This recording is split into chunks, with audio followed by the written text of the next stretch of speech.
Hey everybody, welcome back to my channel. In today's video, I have such a delicious recipe for you all. In today's video, I'm going to be making an eggless Gulab Jamun cupcake. Now, we all know what that classic Indian sweet Gulab Jamun is. It's basically like a sweet fried donut that is soaked down in sweet sugar syrup. So I wanted to make an eggless cupcake, of course, because it's a fasting season for all of these Hindu holidays.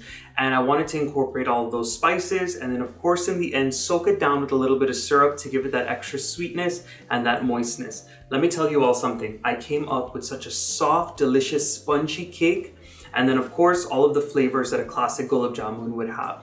So without further ado, I hope you enjoyed this recipe and let's get into it. Of course, I can't fully start this video without giving a big shout out and thank you to Kavita over at Lotus Bazaar for sponsoring yet another amazing outfit for this recipe today. She's been sponsoring a lot of these series that I've been doing on my channel for a lot of the Navratri and Diwali seasons, and she's always coming through with these amazing outfits. She has so many things for men, women, and kids. Whether you're shopping for a very large event or a small event, she's got everything for you. Make sure you check her out. Tell her that Matthew's Guyanese Cooking sent you and go ahead and see what she has in store for you.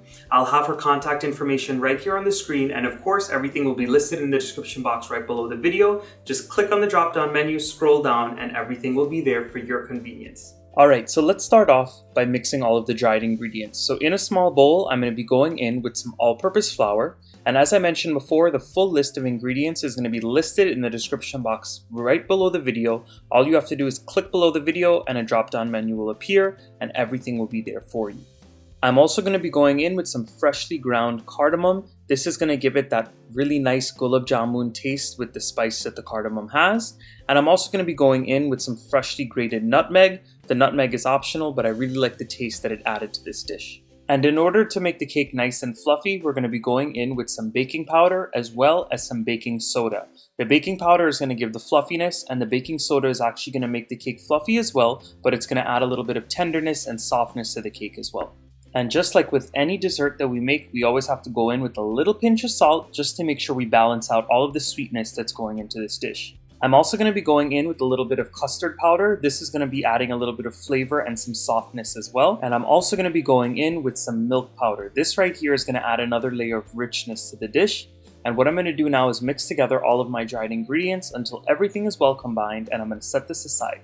Now that the dried ingredients are all mixed together, it's time to work on the wet ingredients. So in my bowl, I'm starting off with a little bit of oil, and then I'm going to be going in with some softened unsalted butter. Now the reason for the combination of the oil and butter is because the butter is going to add the richness to the cake, but that oil is also going to make sure the cake is nice and light and a little more fluffy than if you were to just use the butter. I'm just going to mix the butter and the oil together until it's well combined. If you wanted to use a stand mixer or a hand mixer for this, you can definitely do that, but this recipe is very simple and forgiving in the sense that all you have to do is mix with the spoon if you wanted to.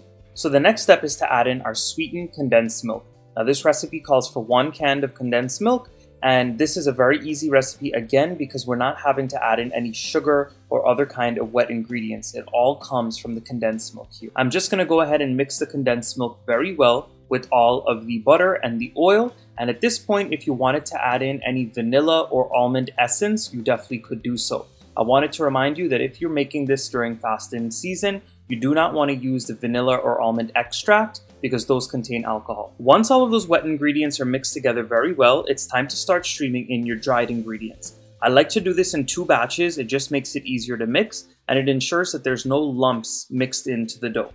As you all can see, it's mixed together very well, so I'm going to be going in with my second batch of dried ingredients, and again I'm going to fold those in. You do not want to overmix this batter because if you do, you will get a very tough and a dense cake. So what you have to do is just fold it in very softly until everything is mixed very well. Now this right here is the final touch for the cake. What we have to do is go in with a little bit of boiling hot water, and we're going to fold that in very lightly as well. What this does right here is at the end of the process, by adding it in, it adds another layer of moistness to the cake, and it actually helps the cake steam from the inside out, and it's going to make it softer and more tender when it's done cooking.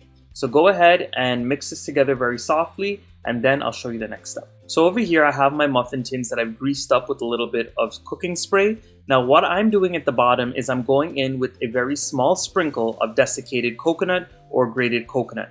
Now this, of course, is optional. You don't have to put it, but I really like the flavor that the coconut added to the cake recipe. If you wanted to line this with some cupcake liners, you can also do that. And of course, if you wanted to use a mini cupcake pan just for like a quick bite-sized cupcake, you can do that as well. And at this point, you're going to go ahead and fill the mixture into your cupcake tray until it's about 3/4 of the way filled. Remember, these are going to rise, so you don't want to overfill them. Now, this can make 12 large cupcakes, or it can make 15 smaller cupcakes. And if you're making the mini cupcakes, it can make double to triple the amount depending on how small the muffin tins are. Once you get the muffin trays filled, you're going to go ahead and pop these into an oven that you've preheated to 350 degrees Fahrenheit, and they're going to cook for about 30 minutes. Now, you want to make sure you watch them because they can cook for longer or they can cook for less time. What you have to do is stick a toothpick in the middle when you see that they're fluffing up and see if the toothpick comes out clean or not. That's how you're going to know and ensure that they're done properly. While those cupcakes are baking, we're going to go ahead and work on the sugar syrup to soak down the cupcakes. We all know when we're eating a Gulab Jamun, they're soaked to perfection with a nice sweet sugar syrup. So I'm going to go ahead and make one for the top of these cupcakes. In my little pan here, I'm going in with some sugar and I'm also going to be going in with some water. And we're just going to let this come up to a boil and get slightly sticky. You do not want it to be pulling a string at all, and you don't want it too thick or else they're not going to soak into the cupcakes. And just for some extra flavoring, I'm also going to be going in with some more ground cardamom. So my mixture's been boiling for just a couple of minutes, maybe 5 to 6 minutes. And once it cooled down on the spoon, I went ahead and I felt it. And once you feel that it's nice and sticky and just slightly thick, you know that this mixture is done. So we're going to turn off the heat, and this is ready to put on the cupcakes when they're done baking. So my cupcakes have finished baking, and as you all can see, they're beautiful and golden brown on the top. They're nice and fluffy. And at this point, as soon as they come out of the oven, to make sure that they're nice and hot, we're going to go ahead and soak them down with the sugar syrup. So all I'm doing is I'm taking a tablespoon worth of the syrup that we made, and I'm going to soak down the cupcakes with that. Now, if some of the syrup is flowing over the sides, do not worry, leave it right there, because as they cool, they're going to continue to suck up more liquid. I also wanted to mention to you all that if you wanted these super saturated with the sugar syrup, you'll have to double the sugar syrup recipe. I made these so this way all of the outside is nice and coated, but when you break into the inside, it's a soft, fluffy sponge cake instead of being full with the sugary syrup. It's totally up to you and your preferences. And once you finish adding in that sugar syrup, and before you let them go ahead and sit and soak up even more, it's time to go on with some desiccated coconut on the top while they're nice and sticky. Again, this is optional. You don't have to add any coconut into the dish because it has all of the flavors already, but this was just a really nice touch. And if you wanted to do some whipped cream on the top or anything like that, you can also finish it off with that as well. So my cupcakes sat for about 30 minutes and they soaked up the sugar syrup that I put on them perfectly, and I went ahead and I popped them out of the baking tray.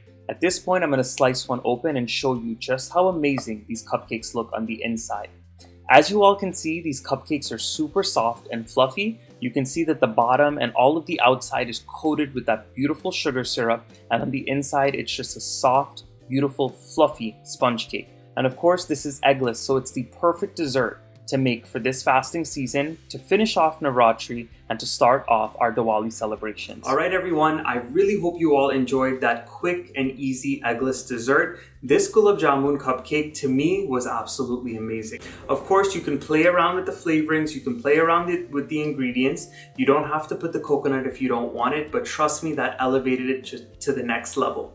It was super soft, moist, flavorful, and perfect. My family and I loved it. Once again, thank you to Kavita over at Lotus Bazaar for sponsoring this video. I'm going to have her contact information right here on the screen, and of course, like I said before, it'll be in the description box below the video. Make sure you check her out, let her know that Matthew's Guyanese Cooking sent you, and go ahead and see what she has for you. I want to thank you all for watching this video today. Please go ahead and give this video a nice big thumbs up. Subscribe to my channel if you're not subscribed yet. Besides clicking the red subscribe button, make sure you're clicking that bell notification icon so you're notified every time I post my newest videos, and drop those comments down below. Let me know what you thought of this recipe and what you think of this awesome outfit. I'll see you all again in my next video. Bye everyone.